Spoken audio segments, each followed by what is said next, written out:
Hey guys, welcome to The Bottom Half is Red.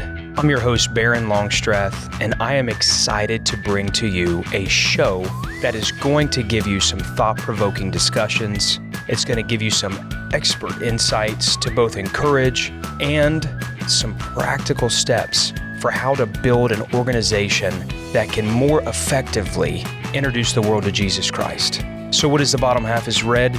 It's all about building a culture of excellence. It's about growing your unique and creative identity. And it's about carrying out the will of God at any cost. So you're going to see that through practical teaching tips, developing a culture of giving, creating branding and marketing, or even methods to help guests feel safe and welcomed. This podcast is going to have you covered. But before we dive into today's episode, I want to take just a moment and extend a special invitation to all of our dedicated listeners. If you're looking to get even more involved in our community and gain some access to some behind-the-scenes stuff, become a Patreon supporter. And you can find that link in the episode description or even on Patreon. Just visit The Bottom Half is Red. Listen, we can't wait to welcome you on board and to share this exciting journey. Now, let's jump into today's episode. Well, welcome back to The Bottom Half is Red. Very excited about the next series that we're going to go into. I believe our audience is going to be highly impacted. It's called The Faces of Culture. In this episode today, we're going to hear from our worship leader, Rayna Longstreth, and Brooke Young, who together help create the worship experience here at the church today. Dave Tanderup, our executive producer, he is going to lead this conversation. We know you'll enjoy. Let us know what you think about this, and you will be hearing more about the faces of culture. So our first question that we're going to ask today is, what is a worship leader? So a lot of people see the worship leader up front, but can you ladies talk to me about the role or the position of being a worship leader? A worship leader, when we come together on Sunday mornings, is to invite people into the presence of the Lord with true praise and true worship, and to get the congregation, unified into bringing that true praise and true worship to the Lord, in hopes that your private life, your private devotion would, come through that, because you can't take people places in worship that you've never been, that you've never walked through. Right. And knowing your congregation and knowing where they're at, and choosing songs. But the role of a worship leader is feel like it's so big. Mm-hmm. We could talk about that for a long time, but, is inviting people into the presence of the Lord. There's a scripture that comes to my mind. If I be lifted up from the earth, I will draw all men. So our purpose as a worship leader is to lift up Jesus, is to lift him up, and he does the rest. And so as a 14-year-old girl, when my pastor asked me to lead worship, I didn't even know what that meant. But in obedience to him, I would just go behind that praise team mic and just sing, with the congregation. But all I knew to do was to lift him up.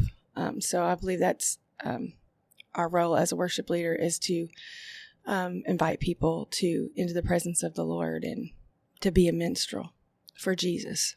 Yeah, I think it's always just setting an example, and it's not just on the platform, it's in our daily lives. I think a lot of times people just focus on worship as the role that's played on the platform versus like everyday living. Because if I don't have my day-to-day correct, then it's going to show up in how I lead. But also, like, it's every person on that team. I always say, like, if the team gives 100%, you're only going to get a portion of that back from the congregation. So, like, we're going above and beyond to show that he's worthy, because it doesn't matter what our situation is that week or that year, he's still worthy. I remember at IBC there was a quote on the wall, and I don't know it verbatim. I can't remember it word by word, but it says, as worship leaders, we have the important and terrifying task of leading people to the throne room. And I always took that to heart, just because, it is a scary place if I'm a hindrance to where people need to get, or like Amos 5, where it talks about that it was just noise to the ears of God. It wasn't it wasn't pleasing. Mm-hmm. And I think just like that's always in the back of my mind as a worship leader, just like to be pleasing and to set the right example, that track can go forth and that seed can be planted when pastor gives forth the word. Because a worship leader is not just on Sundays. No. And I mean, Wednesdays we don't sing, we don't lead worship on Wednesdays here, but it's an everyday thing. And I think here lately, even as I've gotten older and I think back on all the years, it's an everyday thing. And worship leading is a lifestyle, not just, I don't want to sing to him on Sundays just in front of people. I want to do it every day, and finding that secret place of where it all started was just me and the piano, or you in the house, or having a worship session every day. We're never not a worship leader. We're always a worship leader. I love that. I love that worship leader is a lifestyle. And one of the things that's really evident to me about both of you is that you don't get up there and cheerlead. It's not a, hey, I'm going to perform and, I'm going to pump you up. I'm going to prime the well. I'm going to get people going. You go out there with an example, and that leads right into my next question of how does the worship leader help to shape the culture of the church?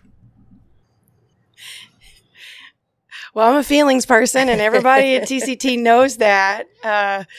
You shape the culture because you tend to, sing the songs that you really relate to, all those feelings. What's connecting. And, every Sunday morning we all get up at 5:30 and pray together. And I'm like, the first thing I say is connect me in the vein. I want to be in the vein of where the people are. What do you have? What gifting do we need to, be used in today? We want to be a minstrel. We want to be used. We want to be able to soothe people's minds that come in here oppressed. And that way the divine can come in, is when we're minstrels for the Lord. And so, what was the question? What was the question again? I got distracted. How does the worship leader help to shape the culture? You're doing amazing. Okay. Well, yeah. I mean, it because of your expressions. If you're walking in the joy of the Lord, or if you're distracted, I mean, it has so many things to do. If you're just way out there, if you're being selfish, I can't. That's one thing that gets on my nerves is people who make worship leading all about them, about where they're at. It's about Him. It's always been about Him, and it'll always be Him, to lift Him up and to magnify Him. And that's how miracle signs and wonders happen, is when that happens. So anyway, you very well can affect it. If you're sad, there's just, Sister Brooke, just go ahead and take over. Cause well, like I think how you said earlier, like knowing where your people are spiritually and where they're at in life, a lot of times it comes into play with what is going to come forth in worship, what God speaks to us. But I think it's also keeping that mentality of, okay, they're really struggling, but we don't want to live in that, so it's up to us to be, okay, joy is coming, that's my king. Because sometimes we really do have to just be like, we are struggling with A, B, and C, but at the same time, we're going to worship. We've got to push past it and stuff. And I think that is a determining factor in the culture, you can be down, but sometimes as a worship leader, it's like, okay, guys, I'm going to pick you up. God talked to me this week, and I want to take you there with me. Sometimes I want to get up there every Sunday and say, okay, even though I walk through the valley of the shadow of death, I'll fear no evil. He's here. We know all these things in the Word that we're going to walk here, we're going to do here, we're going to have mountains and valleys, but let's just remind ourselves we win. Right. Because we serve God that in victory, and we're going to walk in victory, and He doesn't want His people walking around busted up and bruised and messed up. He wants us to walk in victory no matter the situation that we're walking in that present moment. Yeah. Yeah. You've talked about how the worship leader leads people in and how where the people are. If you're scheduled to be the worship leader, what does your preparation look like? It's an everyday walk with God. It's an everyday asking God, how would He like to be lifted up that Sunday? And again, asking Him to be in the vein. I feel like we had one chance to get it right, and I don't want my flesh to get in the way of choosing a set.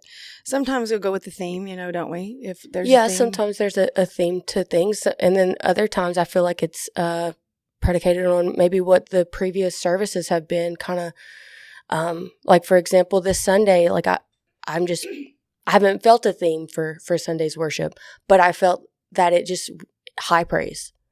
High praise. Like we sang Rejoice on Sunday, like we ended high. And then Brother Wade came in on Wednesday, and it was kind of a confirmation to me, like, okay, we're in victory. After a year of trial, God has stepped in, and that victory is present. And the whole week preparing, I'm just like, high praise, Now, looking at a technical side of it, I'm like, oh gosh, these songs, they don't match with keys, and this doesn't go to the 4. And I even talked to Chris, our band leader, just, hey, what do you think we could do right here? So there may be a little bit of like transition stuff that we have to work through, but I'm like, these are right. It's got to be praised. Being obedient to the Lord in His direction. Can you talk a little bit more about like that technical preparation that you go through? Yeah. So for me, like, if I'm building a set, I'm going to look at what songs is our team comfortable with. If we don't have a practice that week, I want to make sure the team is solid on those songs that I choose. And then I go off of, trying to picture the service and how is the flow going to go. So is the songs going to be in the same key, or maybe the next song, if I can do the next song in the 4 or the 5 of the first key, then it kind of helps the band flow into the following song more smoothly. So I try to think in those terms, or if there's a key change or a time signature change from 4/4 to 6/8, I try to keep it in the back of my mind, just one, to make their job a little easier, if God allows it, if God says those songs are right. So just thinking of the group as a whole, what they're going to be comfortable with, what's going to flow most seamlessly, and set up the service for the word to go forth. So, what are some of the biggest challenges that you guys face as a worship leader? Challenges for me are, I've just been really convicted here lately about being so professional and so, what is the words? When you're 45 and you were raised in church basically since you were six, you see the way that music has progressed and came. And so that the conviction for me is entertainment. I see a danger in where we've come and where we are, of entertainment and the lights, and there's nothing wrong with it. We have it here. We have all these things here. But I want to protect His glory as much as I can as a worship leader, as being a minstrel for God. I want to make sure that He is pleased in what we're doing, the production part. That's a challenge, I think, is to make sure that you're not worried so much about getting everything perfect and professional. And everybody in this place knows I'm not professional. We bring in professionals. We do.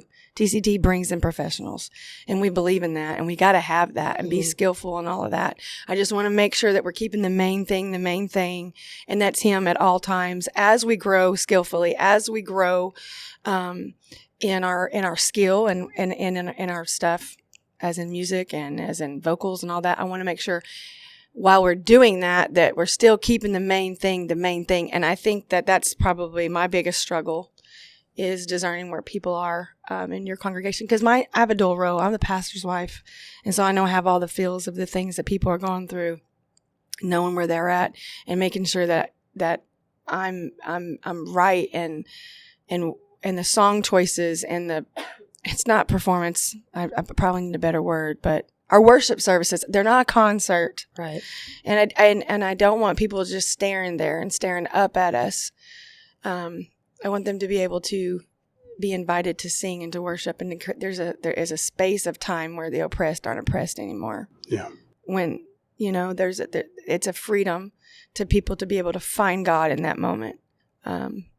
So I think that's a challenge for me personally, just because I'm a big old feelings person. This is something that I give to God daily. God, please help me with, my feelings and all those things. So I'm going to make sure that he's glorified at all times as we grow and become more pro or whatever.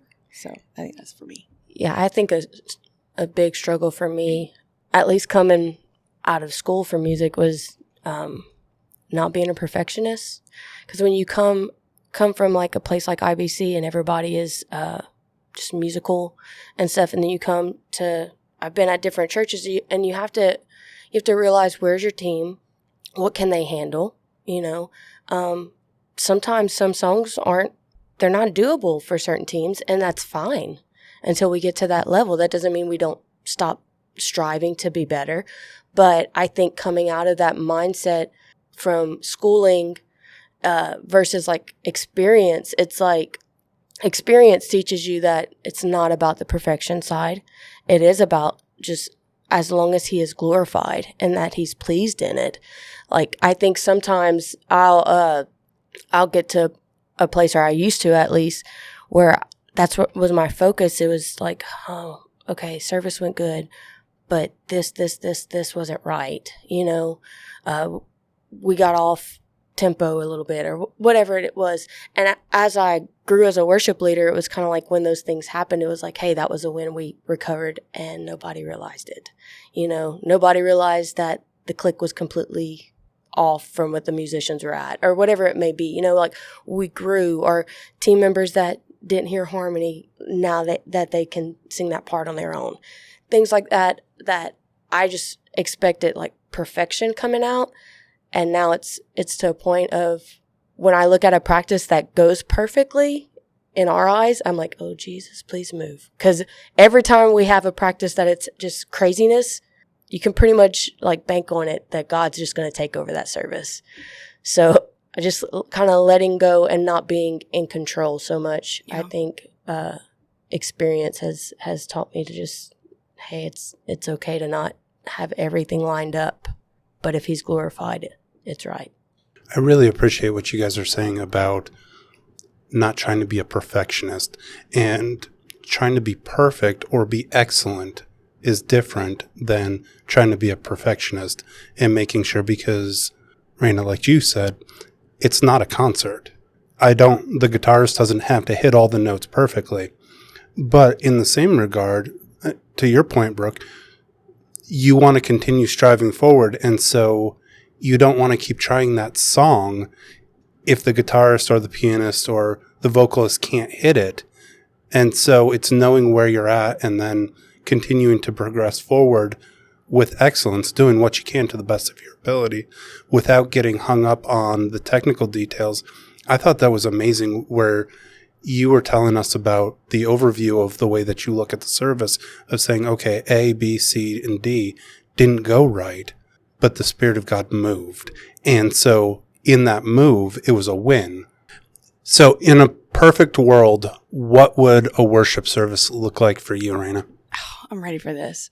A perfect worship service would be starting out, lifting the Savior up, and then all of a sudden, this fire, this wind comes from heaven, literally, and all the musicians can't play because they're overcome with the divine power of God. Everybody's on their faces. You can't hear anything because the roar of praise and worship is so loud, and God is pouring out the miraculous. He's pouring out his Spirit. He's pouring out deliverance. He's pouring out freedom from all these oppressions, all these things. That, to me, is the perfect worship service. You're talking like an Old Testament, Solomon dedicating the temple. Yes. Glory of the Lord comes down. Nobody Singers, can move. Musicians. They're in a trance. Yeah. Like Peter, they're somewhere else. They're in the building, but they're not here. Mm-hmm. And we can't move on because they're so overcome by the divine power of God. Yeah. And they're leaving different. They're walking out talking in tongues. I remember it happening. As a young person. I crave that the most. So that to me would be a perfect worship service where everybody is fell out in the underneath the divine power of God, and they're leaving delivered, changed, completely whole and free. And that to me is the perfect worship service.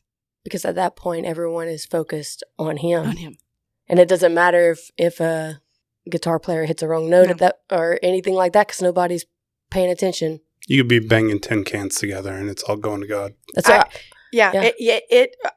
I had a young person, I'm talking about a 13-year-old, come to me on Wednesday night and said, I had a dream that we were in a pre-service prayer or worship service, and she said the guitar players fell on the ground and worshiped to God.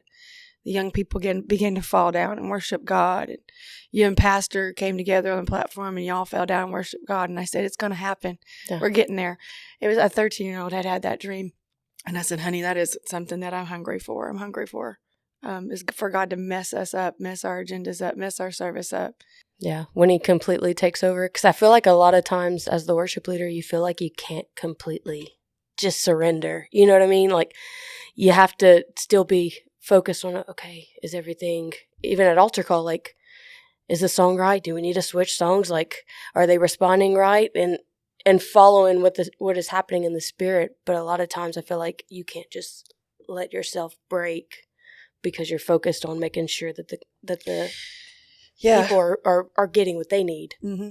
And I'd like to share this right here. I've studied this last week. It says, the effects of music soothe the mind. All hurry of spirits and all turbulent passions make us unfit for divine visitations.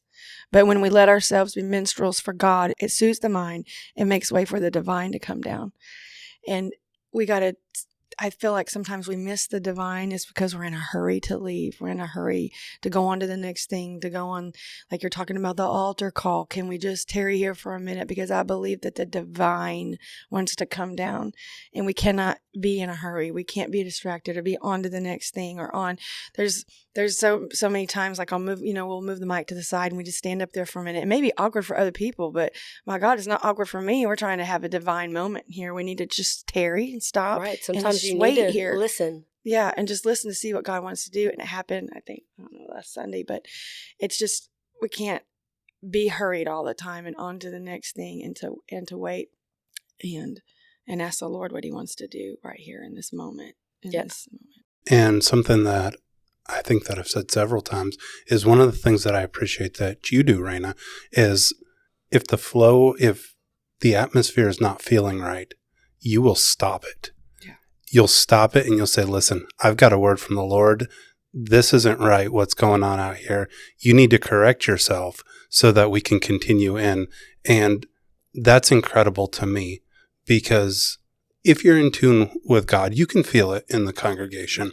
And the appreciation that the worship leader is not just trying to get to the next thing and is willing to take that awkwardness for a minute and say, you know what, I'm going to eat that awkwardness and I'm going to address this thing so that we can correct it and present ourselves correctly to the Lord.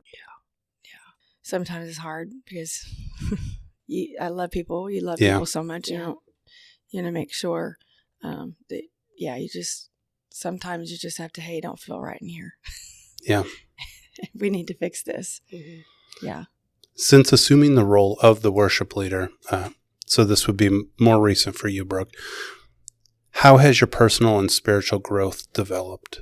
So I think for me, it would be when in prayer, like throughout the week, I say never, but I'm less likely to be focused on my needs whenever I'm in that.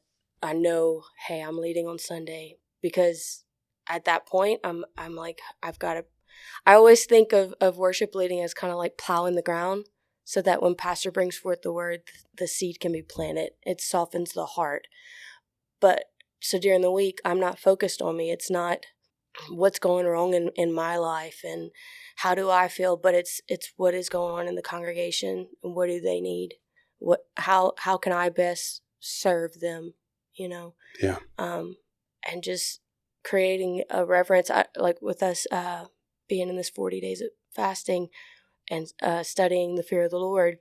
I was reading that John Bevere, that pastor had recommended, and just how a lot of times, like, we lose the reverence of God. Like we liken him unto mankind, or we view him through a lens of ourself. And I've found myself just like, Lord, convicted, just I want to view you in the way that you should be, in your characteristics. I want to reverence you in a holy way that's pleasing unto you. And you were talking about that perfect worship setting. It made me think of the opening of that book, because he talks about going into a crusade and the music was beautiful.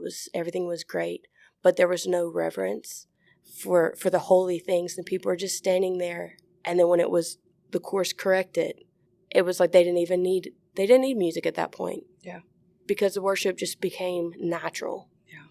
And so for me as a worship leader, I'm just, during that week, I'm focusing on the people. What does God need to say to them? And sometimes it's even in service, like you said, when we pause. A lot of times when I'm pausing, I'm just like, Lord, what do you want to say? Like, what do you want to happen? Because it's not my will. Mm-mm. I want his will to be done. And sometimes he'll say something, and other times he'll just sit there. And I'm like, okay, yeah, you've done what you want, and I'm, if it's pastor's time to come up or whatever it is, but just being sensitive to what the congregation needs. Yeah. Same. You mean? So you had mentioned that you've been leading worship since you were 14. How has your personal and spiritual life developed and evolved during that time since beginning to lead worship? Like your understanding of leading worship, and then just what does that do to you spiritually, having to lead worship? I remember when my pastor came up to me after service at 14, he said, on Sunday, you're going to lead worship. I had no training.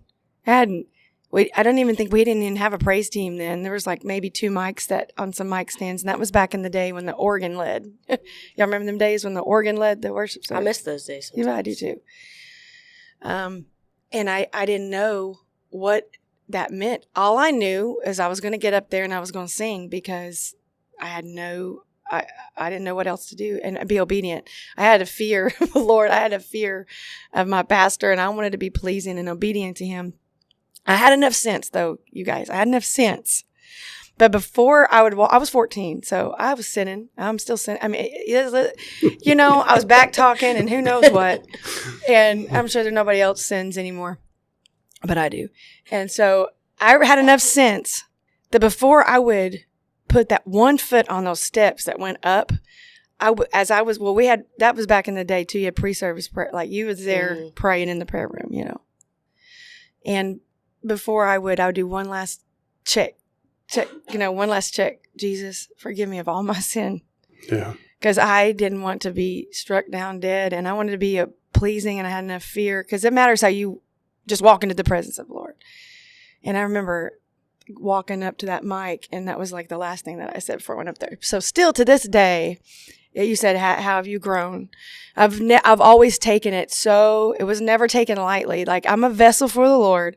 I'm a worship leader daily, everyday life, that I'm going to have clean hands and a pure heart to the best of my ability, so that I can be that vessel. So I can be that empty vessel, that garden hose, that God can just hook me up to his spirit, and that he can flow through, because I don't want there to be anything in between me and him. Yeah. And I also can't expect people. I said it earlier. I can't take something. Oh, don't bring me some plastic praise. I think that's another thing that gets on my nerves, is having everything right and together. But there's no private devotion. There's no asking him. It's just, there's the set list. Here's, what we sound good at. We could do that. I could do that every Sunday. We have certain songs, like they are so good at it. Like, we know all of our parts. We've listened to the parts. We've done it so long. But again, I got to check it by him, because I want to be able to take people to a place in him that I've walked through the valley of the shadow of death, or I've walked through everywhere I read in the Bible. It's praise and worship is going to help us get through where I don't see where we have to be in that posture of praise and worship all times. It doesn't mean that we don't have a day where we can't even open up our mouth and say anything. It doesn't mean that we don't have a day where we feel like that we are just out in the boonies and God is somewhere else. We have those days. But anyway, it's just, I'm very, very well knowing that I have got to walk with the Lord daily, or I'm not stepping up to that pulpit trying to lead nobody nowhere. Yeah. You mentioned your duties as a pastor's wife and as the worship leader, because one affects the other. It does. And so can you speak a little bit about how being the pastor's wife affects being the worship leader role as a worship leader? It plays into a lot because I feel a lot. Yeah. And I feel God reaching for individuals. And that pastor's wife's heart wants to see them whole. Yeah. And it weighs on me, especially when I know God. You know, God will sometimes let you see things and you see him reaching and you see him wanting and you see him. And so it's like sometimes I'll pause. You may see it sometimes on the camera. I might pause and I might just wait for a minute because I'm like, you want me to fight for him today, Jesus? You want me to push on? What do you want me to do? You know, is this the right time, you know, for me to move forward or to, you know, to push on him a little bit, you know, or pull on him a little bit. And so it does affect, but I just have to bring everything through the word of the Lord and in through prayer. My husband's so wonderful that he unless it's requested, I don't do a whole lot of counseling. Yeah. And he protects my mind because I do carry the weight of that. But just because of the person that I am, and I do worry a lot and try to bring it before the Lord. But I love it when Jesus just lets me know things that there's no way that I'd be able to know it. And then I have this wonderful gift to forget. It really is a gift. My husband says it's a gift. Like, I don't remember conversations and like facts and details. And he says, babe, it's a gift. And I'm like, I feel like it's a curse sometimes because I'm like, I don't hold on to things. I just and don't. So if you said something like, and you never have, but if you said something nasty and snarky to me, I will know in my brain, like, yes, she said something to me, but I don't have like a detailed catalog. I forget about things and I have to move on. I either have to confront that situation or I have to let it go. I sometimes I forget that I'm mad even. Like, I'm like, I got to try to remember, like, people say don't say anything. No worries. Yeah. No worries. Because I'm not going to remember 2 days from now. I'll remember how the conversation felt, but I will not remember like the facts and the details of it. Okay. But God will bring it back to me while I'm like leading worship or praying or in the prayer closet or in his word and stuff like that. But like not back to me as in the feelings of it. Yeah. Or give direction. So it does affect me. And there's often times where I'm like, maybe I need to hang up the hat and just let these other worship leaders do it because I can maybe just move in the altars a little bit different. Or sometimes I'll disappear. Sometimes he'll say it's time for you to leave, you know, and go pray with somebody during that time. But we're just equipped here with so many wonderful, wonderful, skillful individuals that allows me to be able to lead worship. We have band leader. Sister Brooke takes care of all these technical things for me that I'm able to just concentrate on just leading worship. And it's been wonderful. But that didn't just happen. No. That's a result of you and Pastor investing into people over and over and over again and letting go of, I'm doing this worship thing with excellence, but I'm going to let go of it and I'm going to let Brooke take this, and she's not going to do it the exact same way that you're going to do it, but it's that trust in her, and so that fosters I trust her. I that don't care culture. what she does. Yeah. Yep. I know she's going to hear from the Lord. I trust her, and I don't even worry about it. I don't even know what she's doing this weekend. I know we're gone, but I'm trusting she's going to follow the Lord. What strategies do both of you use to keep from becoming burnt out? I think it just all goes back to having that daily walk with God. I mean, what was it a while back? You and Pastor had sent like a podcast. I can't remember. Was it Aaron Bounds? Probably. And it was basically saying like, if you approach ministry as a job, then you're going to get a burnout. But if you approach it as in just pleasing to God in a relationship with God, you're not going to get burnout with it. You know, I mean, I'm married. I don't get tired of my husband. So it's like, you know, it's because you care with that relationship, you just keep working on it. You don't get burnt out with things like that because it maybe you have to put in effort, but it's not work because you care, you know. doing the will of God is what fulfills.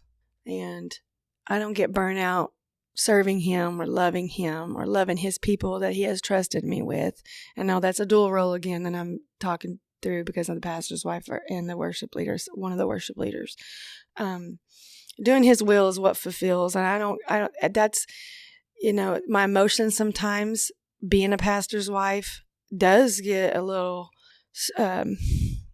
strained because I can see what God wants to do and where we're at.